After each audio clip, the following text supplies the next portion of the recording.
Alright, what's going on everyone out there on YouTube, NES Ruler, and welcome to a brand new review. And this time we'll be checking out a film that was sent to me to review by Synapse Films, and you can pick this up on July 12th on Blu-ray. And it is a film titled Just Desserts, The Making of Creepshow. Now, I know from what I've heard from people that I've now talked to that this documentary was originally on the Region 2 release of Creepshow, and just like More Brains, which is the Return of the Living Dead documentary that was on the UK Blu-ray Steelbook, we never got it here in the States on any special features, so there was an individual release of that film, and now we're getting an individual release on this film, which is a look at Creepshow, which is just a really, really fantastic and memorizing story.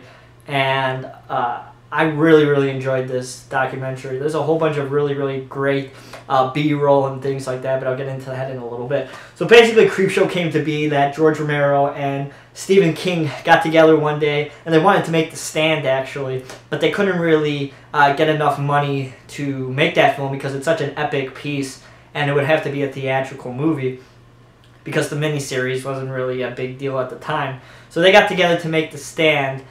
But then Stephen King said, oh, why don't we make a comic book film? And that's where Creepshow came. Stephen King wrote the script, and then they came back and they made the film. And the thing with George Romero was that he was so used to working with small actors that for the first time in his career, he said, oh, why don't we get some big-name actors to come and be in this film?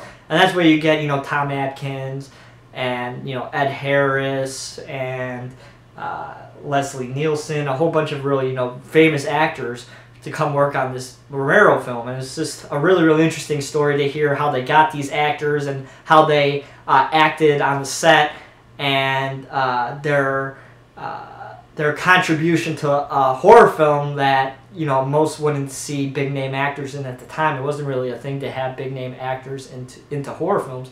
So this is really, really interesting to hear Romero and Safini and some grips and the AD talking about having these big-name actors on the set. So that was one chapter. It's broken up into 7 chapters. So the first chapter was about, Romero and King making a stand, and then the second chapter was about the actors, and then the third chapter was about each story and how each story came to fruition, and how hard some of the stories were to shoot, especially Stephen King's story where he acts in, mainly because they had to keep on building different sets for when the grass was growing over the farm. If you guys have seen Creepshow. So they had to build 4 separate sets in this high school that they took over in Pittsburgh. They made a sound stage, and they had to make 4 different sets, and it was just a huge thing and a huge difficulty that these guys had to come up with solutions to make these sets as elaborate as they were to make George Romero happy. George Romero wasn't a hard guy to work with, but to make him pleased with what was going on. So that was the third chapter. We went into each story and the challenges, and most people think Creepshow was actually a big budget production, but it really wasn't. It was really, really a low budget production, and it was just people coming up with ideas how to make a movie look bigger than what it was. And then we move into the fourth chapter. The fourth chapter, which talks about Tom Savini's makeup and how how he did some of the makeup and the puppets and everything along those lines. Typical stuff that you would see Tom Savini talking about in other special features. Not anything really special, but it's still interesting to once again listen to, the master of makeup effects talking about how he did some of the effects in Creepshow. I've heard it before in other documentaries, but, it was an interesting section and a pretty good chunk of it. It was a good, like a 25-minute or so section about this. And then the fifth chapter was about the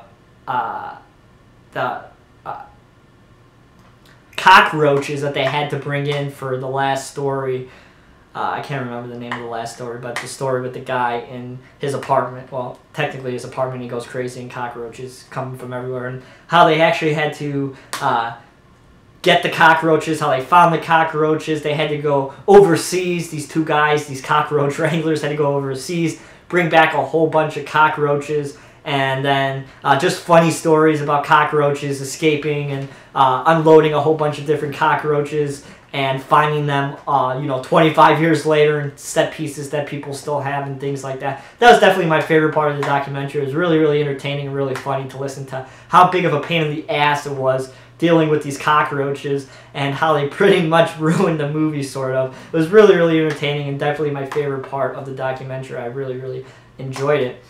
Then finally we get Creepshow, finally getting released, picked up by Warner Brothers, and the impact that it had on the anthology horror film and society in general. And then finally we have 25 years later and Romero talking about how he wanted to come back and make another Creepshow and how he thinks it's still a good idea and everything like that. So hopefully we see another Creepshow down the line from Romero. I highly doubt it's ever going to happen, but it'd still be really cool to see a new Romero Romero Creepshow remake. I think he wants to remake it.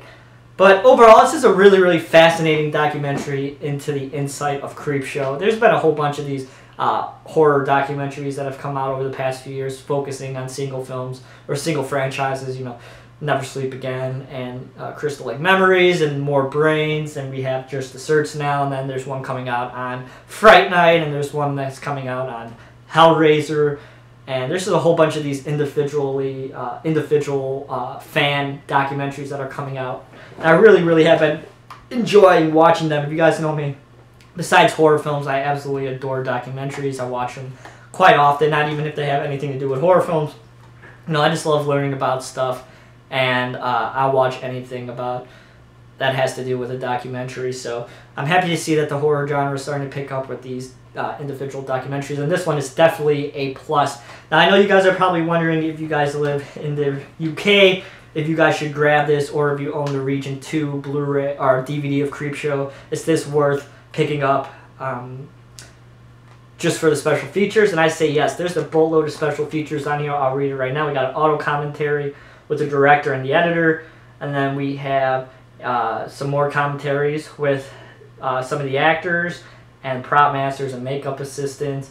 Then we have a full-length interview with the DP of Creepshow, and then extended interviews with Romero, Safini, and then behind the scenes of a day and time Safini on Creepshow, showing how he did some of the stuff and things like that. Really interesting. That was a really interesting part. More Safini talking about how he did effects and things like that, but it was still really interesting. And then we have a Horror Hollow Grounds with Sean Clark, which if you guys know Scream Factory, there's a lot of Hollow Grounds on those releases.